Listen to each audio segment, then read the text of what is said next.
नमस्कार, आप देख रहे हैं न्यूज़ 18 का डिजिटल प्लेटफॉर्म और मैं हूं आपके साथ श्रुति श्रीवास्तव। आप सबको पता है कि 122 साल के बाद 2025 यानी इस साल का दूसरा और आखिरी चंद्र ग्रहण लगने वाला है, लेकिन इसके पहले सूतक काल लग चुका है। जी हां, चंद्र ग्रहण एक प्राकृतिक खगोलीय घटना है और ऐसा माना जाता है कि यह तब होता है जब सूर्य और चंद्रमा के बीच पृथ्वी आ जाती है। ऐसे में पृथ्वी की छाया चंद्रमा पर पड़ती है और उसकी चमक कम हो जाती है। जब चंद्रमा पूरी तरह से पृथ्वी की छाया में आ जाता है तब उसे पूर्ण चंद्र ग्रहण कहा जाता है। हिंदू धर्म में चंद्र ग्रहण को अशुभ काल बताया गया है और इस दौरान कई नियमों और परंपराओं का पालन करना आवश्यक माना जाता है। आपको ये बता दें कि आप सबको ये तो अभी पता चल गया होंगे कि चंद्र ग्रहण के दरमियान आपको क्या करना चाहिए, लेकिन क्या आपको पता है कि चंद्र ग्रहण के बाद आपको क्या करना है, वो मैं आपको बताऊंगी। और चंद्र ग्रहण के जब लग जाए तब क्या करना है वो भी मैं आपको बताऊंगी।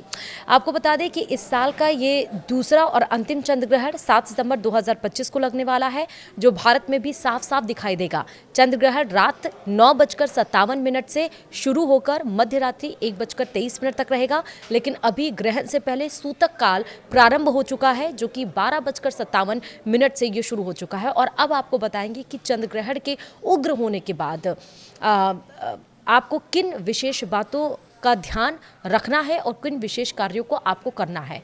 इससे आपको बताते चलें कि अगर आप वो विशेष कार्य कर लेंगे तो सुख समृद्धि के साथ ही विशेष फल की भी आपको प्राप्ति होगी। दरअसल चंद्र ग्रहण के दौरान भगवान ग्रहों के प्रभाव से घिरे होते हैं। ऐसे में भजन कीर्तन आपको करना चाहिए।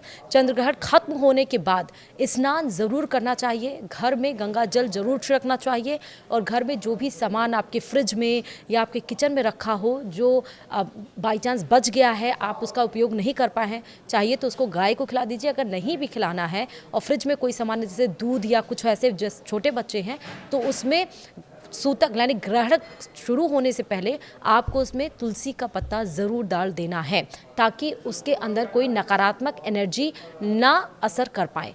तत्पश्चात भगवान का विशेष पूजन अर्चन भी आपको करना चाहिए।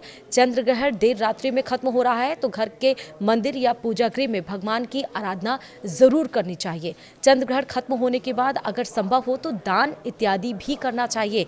दान करने से भगवान अति ज़्यादा प्रसन्न होते हैं और मनोवांछित फल भी प्रदान करते हैं। वस्त्र, अनाज और आभूषण आदि दान करने पर अलग अलग तरह के आपको फल प्राप्त होते हैं। अगर आपकी कुंडली में चंद्र दोष है तो चांदी के आभूषण या सिक्के आप दान कर सकते हैं। ऐसा करने से आपका चंद्र ग्रह मजबूत होता है। मानसिक तनाव के साथ ही आपको ऐश्वर्य की भी प्राप्ति होती है। सामर्थ्य अनुसार अन्य आभूषणों को भी आप दान कर सकते हैं। वहीं अगर चंद्रमा, क्योंकि आप सबको पता है कि चंद्रमा का रंग सफ़ेद होता है, ऐसे में सफ़ेद वस्तुओं का दान जरूर करना चाहिए। जो भी वस्तु या सामान दान करना हो उसे ग्रहण शुरू होने से पहले ही स्पर्श कर लेना चाहिए। इसका विशेष ध्यान रखिए। ग्रहण के दरमियान नहीं, ग्रहण 9:27 से शुरू होगा, उसके पहले ही आपको जो भी दान करना है ग्रहण खत्म होने के बाद या सुबह, क्योंकि रात में ग्रहण खत्म हो रहा है मध्य रात्रि में, तो सुबह आप दान करेंगे, लेकिन ग्रहण शुरू होने से पहले ही आप उसको छू लीजिए और छूकर कहीं किनारे उसको रख दीजिए। और ग्रहण जैसे खत्म हो, जो स्पर्श किया आपका जो भी सामान है आप उसको दान में दे दीजिए। ग्रहण के बाद उसे दान ज़रूर देना चाहिए। और चंद्र ग्रहण के दौरान अनाज का दान भी बहुत पुण्यदायी माना गया है। गेहूं हो या चावल हो, मूंग दाल या अन्य खाद्य सामग्री भी दान आप दे सकते हैं। ऐसी पौराणिक मान्यताएं हैं कि अन्न का दान देने से आपका भंडार कभी खाली नहीं होता। बताया ये भी गया है कि चंद्र ग्रहण के साथ ही पितृपक्ष भी शुरू हो रहा है। ऐसे में अपने पितरों की आत्मा की शांति के लिए गाय का दूध, गंगा जल, काला तिल और जौ आदि भी आप दान दे सकते हैं। इससे पितरों की आत्मा को शांति मिलती है और आपको आशीर्वाद भी प्रदान होता है। तो आपको समझ में आया कि आपको ग्रहण के दरमियान क्या करना है, लेकिन ग्रहण के बाद आपको विशेष ध्यान रखिए कि आप नहाइए ज़रूर सर से। और दूसरी बात ये कि आप घर में घर में गंगा जल ज़रूर छिड़किए और जो भी खाने पीने के सामान है उसमें तुलसी का पत्ता ज़रूर डाल दीजिए। लेकिन तुलसी जी आप ग्रहण को शुरू होने से पहले ही तोड़ कर रख लीजिए। उसको धुल के आप सूतक काल में ही आप सारे सामानों में डाल दीजिए। इन बातों का विशेष ध्यान रखेंगे तो आपके घर पे भी कोई नकारात्मक जो एनर्जी है वो इफ़ेक्ट यानी कि प्रभाव नहीं डालेगी। वीडियो में इतना ही। नमस्कार।